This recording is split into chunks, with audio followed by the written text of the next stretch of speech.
ప్రతి గ్రామాన్ని అభివృద్ధి చేసుకుందాం. రాజకీయాలు పక్కన పెట్టి ఈ కాంగ్రెస్ ప్రభుత్వం చేస్తున్నటువంటి అభివృద్ధి కార్యక్రమాలకి ఈ ప్రభుత్వాన్ని ఆశీర్వదించడానికి పెద్ద ఎత్తున ఆయా గ్రామాల్లో కాంగ్రెస్ ప్రభుత్వానికి సంబంధించి పార్టీ అభ్యర్థులు పెద్ద ఎత్తున గెలిపించి ఆశీర్వదించి పంపించండి. ఆ గ్రామాలకు సంబంధించిన అభివృద్ధి పెద్ద ఎత్తున మనం అందరం చేసుకున్నాం.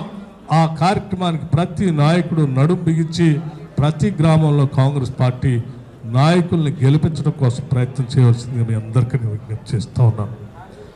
గ్రామాల్లో ఉన్న నాయకులకి, మండల స్థాయిలో ఉన్న నాయకులు, అలాగే నేను ఇంకొక విషయం కూడా చెప్పదలుచుకున్నాను. ఈరోజు జిల్లా కాంగ్రెస్ కమిటీ కార్యాలయంలో మనం ఒక బాధ్యత తీసుకున్నటువంటి సత్యనారాయణ గారికి, లేకపోతే ఈ 10 సంవత్సరాలు కాంగ్రెస్ పార్టీని అనేక ఒడిదొడుకులు ఉన్నప్పటికి కూడా ఎక్కడా ఎటువంటి ఇరిటేషన్ గురి కాకుండా, ఎవరు ఎన్ని ఇబ్బందులు పెట్టినా, ఎవరు ఎన్ని కఠినమైనటువంటి మాటలు మాట్లాడినా ఎక్కడా ఎటువంటి ఇబ్బంది పడకుండా కేవలం కాంగ్రెస్ పార్టీ కోసం అన్నింటినీ భరిస్తూ కాంగ్రెస్ పార్టీని నిలబెట్టాలనే తపంతో 10 సంవత్సరాలు పనిచేసిన దుర్గాప్రసాద్ని నేను మనస్ఫూర్తిగా అభినందిస్తూ ఉన్నాను.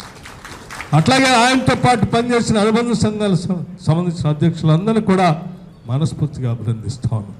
నాకు తెలుసు 10 సంవత్సరాలు ఎన్ని ఇబ్బందులు పడ్డాము, ఎన్ని అవమానాలు పడ్డామో కూడా తెలుసు. ఎన్ని ఇబ్బందులు పడ్డా కాంగ్రెస్ పార్టీ జెండాను వదిలిపెట్టకుండా ఆ జెండాను పట్టుకొని పనిచేసినటువంటి నాయకులు, కార్యకర్తలు ఈ జిల్లాలో కొన్ని వేల మంది ఉన్నారు. వారందరి పేర్లు నాకు తెలిసి ఏ ఒక్కరిని కూడా వదిలిపెట్టాం.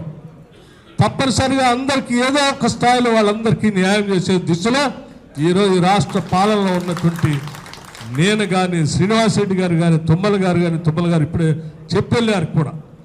మేమెవరో దీంట్లో ఒత్తిడి కలిగించుకోవట్లే. 10 సంవత్సరాలు కాంగ్రెస్ పార్టీ కోసం ఎవరైతే పనిచేశారో వాళ్ళకే న్యాయం చేస్తాం, చేయండి అని కూడా వారు చెప్పిపోయారు.